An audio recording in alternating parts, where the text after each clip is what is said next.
Assalamualaikum warahmatullahi wabarakatuh. Nama saya Nazwa Purmasari, NIM 24411040282.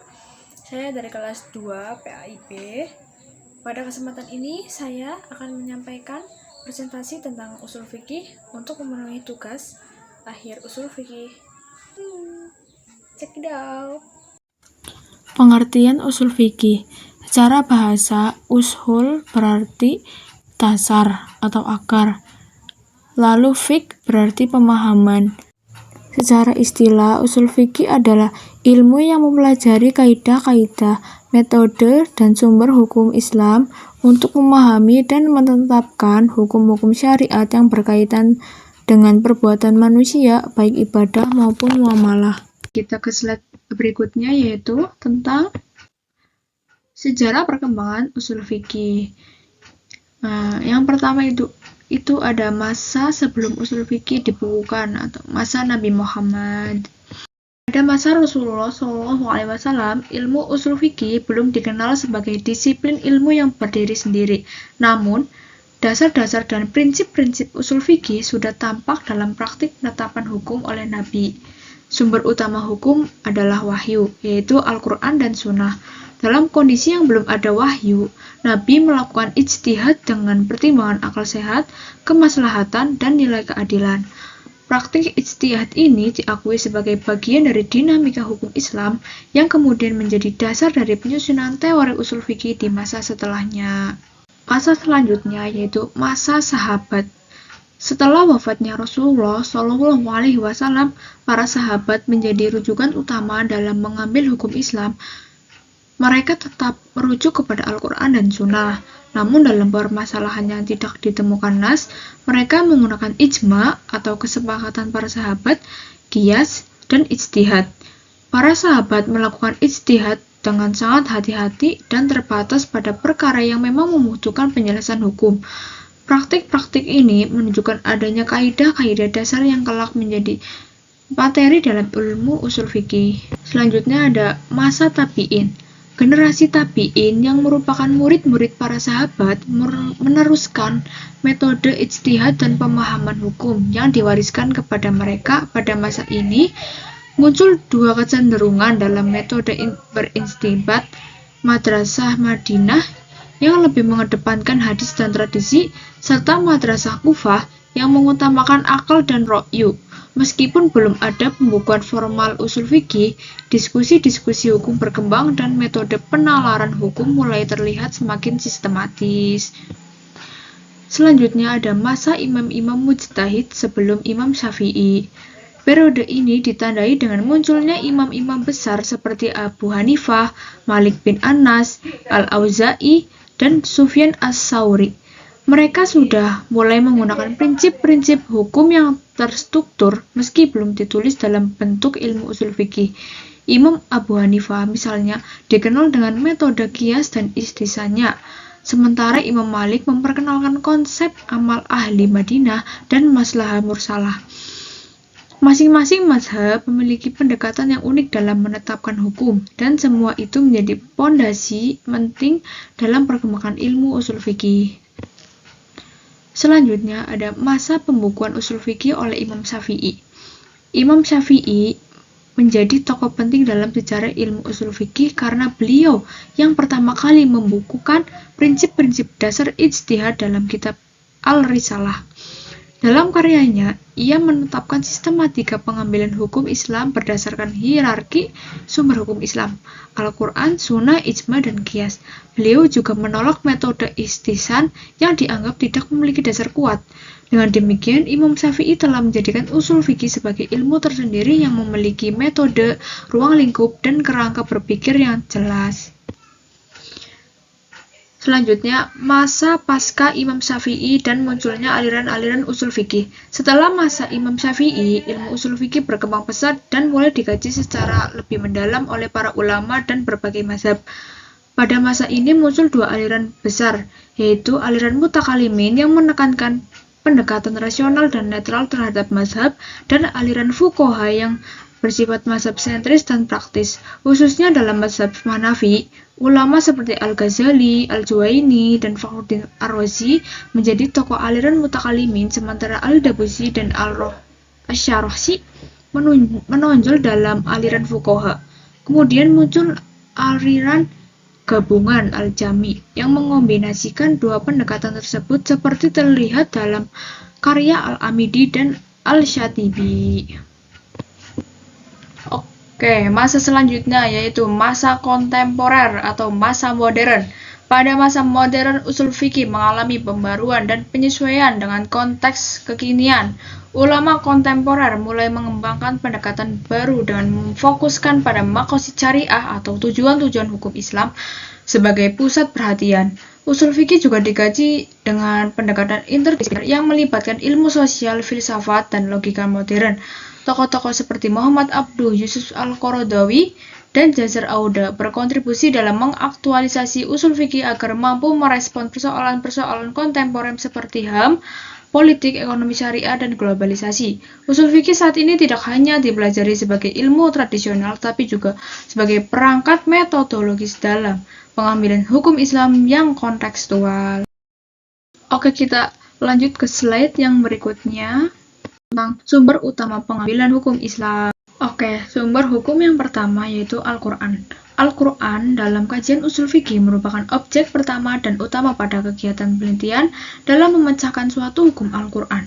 Al-Quran menurut bahasa berarti bacaan dan menurut istilah usul fikih berarti kalam atau perkataan Allah yang diturunkannya dengan perantaraan malaikat Jibril kepada Nabi Muhammad SAW dengan bahasa Arab serta dianggap beribadah ketika membacanya. Al-Quran mulai diturunkan di Mekah, tepatnya di Gua Hiro pada 611 Masehi dan berakhir di Madinah pada 633 Masehi dalam jarak waktu kurang lebih 22 tahun beberapa bulan.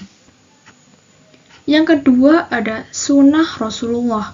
Kata sunnah secara bahasa berarti perilaku seseorang tertentu, baik perilaku yang baik atau perilaku yang buruk. Menurut istilah usul fikih, sunnah Rasulullah seperti dikemukakan oleh Muhammad Ajaz Al-Khatib, guru besar hadis Universitas Damaskus, berarti segala perilaku Rasulullah yang berhubungan dengan hukum, baik berupa ucapan atau sunnah qauliyah, perbuatan sunnah fi'liyah, atau pengakuan sunnah takririyah. Sunnah atau hadis dari segi sanadnya atau periwayatannya dalam kajian usul fikih dibagi kepada dua macam, yaitu hadis mutawatir dan hadis ahad. Hadis mutawatir ialah hadis yang diriwayatkan dari Rasulullah SAW oleh sekelompok perawi yang menurut kebiasaan individu-individunya jauh dari kemungkinan berbuat bohong karena banyak jumlah mereka, dan diketahui sifat masing-masing mereka yang jujur, serta berjauhan tempat antara yang satu dan yang lainnya. Yang kedua, hadis ahad. Hadis ahad ialah hadis yang diriwayatkan oleh seorang atau lebih tetapi tidak sampai ke batas hadis mutawatir. Yang ketiga, ijma. Kata ijma secara bahasa berarti kebulatan tekad terhadap suatu persoalan atau kesepakatan tentang suatu masalah. Menurut istilah usul fikih seperti dikemukakan Abdul Karim Zaidan, kesepakatan para mujtahid dari kalangan umat Islam tentang hukum syara pada suatu masa setelah Rasulullah wafat. Menurut Muhammad Abu Zahro, para ulama sepakat bahwa ijma sah dijadikan sebagai dalil hukum. Sungguh pun demikian, mereka berbeda pendapat mengenai jumlah pelaku kesepakatan sehingga dapat dianggap sebagai ijma yang mengikat umat Islam. Menurut mazhab Maliki, kesepakatan sudah dianggap ijma meskipun hanya merupakan kesepakatan penduduk Madinah yang dikenal dengan ijma al-Madinah. Menurut kalangan Syiah, ijma adalah kesepakatan para imam di kalangan mereka. Adapun menurut jumhur ulama, kata Muhammad Abu Jahal, sudah dianggap sah dengan adanya kesepakatan dan mayoritas ulama mujtahid. Menurut Abdul Karim Zaidan, ijma baru dianggap menjadi bila mana merupakan kesepakatan seluruh ulama. Lalu ada macam-macam ijma. Macam-macam ijma dibagi menjadi dua, yaitu ijma sarih dan ijma sukuti. Ijma sarih adalah kesepakatan tegas dari para mujtahid di mana masing-masing mujtahid menyatakan persetujuan secara tegas terhadap kesimpulan itu. Adapun ijma sukuti adalah bahwa sebagian ulama mujtahid menyatakan pendapatnya sedangkan ulama mujtahid lainnya hanya diam tanpa komentar. Yang keempat, yaitu qiyas. Qiyas menurut bahasa berarti mengukur sesuatu dengan sesuatu yang lain untuk diketahui adanya persamaan antara keduanya. Menurut istilah usul fikih seperti dikemukakan oleh Wahbah Az-Zuhaili, qiyas adalah menghubungkan atau menyamakan hukum sesuatu yang tidak ada ketentuan hukumnya dengan sesuatu yang ada ketentuan hukumnya karena persamaan ilat antara keduanya. Lalu ada macam-macam qiyas dari segi perbandingan antara ilat dan asal atau pokok. Qiyas aula yaitu bahwa ilat yang terdapat pada far'u atau cabang lebih utama daripada ilat yang terdapat pada pokok. Lalu qiyas musawi yaitu qiyas yang mana ilat yang terdapat pada cabang far'u sama bobotnya dengan bobot ilat yang terdapat pada asal atau pokok. Selanjutnya, qiyas al-adna yaitu qiyas di mana ilat yang terdapat pada cabang yang lebih rendah bobotnya dibandingkan dengan ilat yang terdapat pada asal pokok. Selanjutnya, qiyas dilihat dari segi jelas atau tidak jelasnya dibagi menjadi dua. Yang pertama qiyas jali, yaitu qiyas yang didasarkan atas ilat yang ditegaskan dalam Al-Quran dan Sunnah Rasulullah atau tidak disebutkan secara tegas dalam salah satu sumber tersebut, tetapi berdasarkan penelitian kuat, dugaan bahwa tidak ada ilatnya. Yang kedua qiyas kafi, yaitu qiyas yang didasarkan atas ilat yang diistinbatkan atau ditarik dari hukum asal atau pokok. Next, slide selanjutnya yaitu ada konsep maslahah mursalah. Pengertian maslahah mursalah. Maslahah mursalah menurut istilah terdiri dari dua kata yaitu maslahah dan mursalah. Kata maslahah menurut bahasa berarti manfaat dan mursalah berarti lepas. Jadi maslahah mursalah menurut istilah seperti dikemukakan Abdul Wahab Khalaf berarti sesuatu yang dianggap maslahat namun tidak ada ketegasan hukum untuk merealisasikannya dan tidak pula ada dalil tertentu baik yang mendukung maupun yang menolaknya sehingga ia disebut maslahah yang lepas dari dalil-dalil secara khusus. Oke, next slide. Ada macam-macam maslahah mursalah. Yang pertama, maslahah al-mutabaroh, yaitu maslahah yang secara tegas diakui syariat dan telah ditetapkan ketentuan-ketentuan hukum yang mereaksikannya. Yang kedua, al-maslahah al-mulkah, yaitu sesuatu yang dianggap maslahah oleh akal pikiran tetapi dianggap palsu karena kenyataannya bertentangan dengan ketentuan syariat. Yang ketiga, al-maslahah al-musalah. Dan maslahat macam inilah yang dimaksud dalam macam ini terdapat dalam masalah-masalah muamalah yang tidak ada keterkaitannya hukumnya dan tidak boleh ada bandingnya dalam Al-Quran dan Sunnah untuk dapat dilakukan analogi.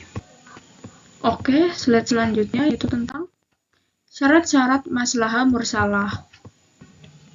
Yang pertama, sesuatu yang dianggap maslahat itu haruslah berupa maslahat hakiki, yaitu benar-benar akan mendatangkan kemanfaatan atau menolak kemudaratan, bukan berupa dugaan belaka dengan hanya mempertimbangkan adanya kemanfaatan tanpa melihat kepada akibat negatif yang ditimbulkannya. Yang kedua, sesuatu yang dianggap maslahat itu hendaklah berupa kepentingan umum bukan kepentingan pribadi. Yang ketiga, sesuatu yang dianggap maslahah itu tidak bertentangan dengan ketentuan yang ada, ketegasan dalam Al-Quran atau Sunnah Rasulullah atau bertentangan dengan hukum Islam lainnya. Oke, slide selanjutnya yaitu tentang contoh penerapan usul fikih dalam kehidupan sehari-hari. Yang pertama ada penggunaan kaidah al-masyaqqah tajlibu taysir atau seseorang yang sedang sakit tidak mampu berpuasa di bulan Ramadan, maka dia boleh tidak berpuasa dan menggantikannya di lain hari.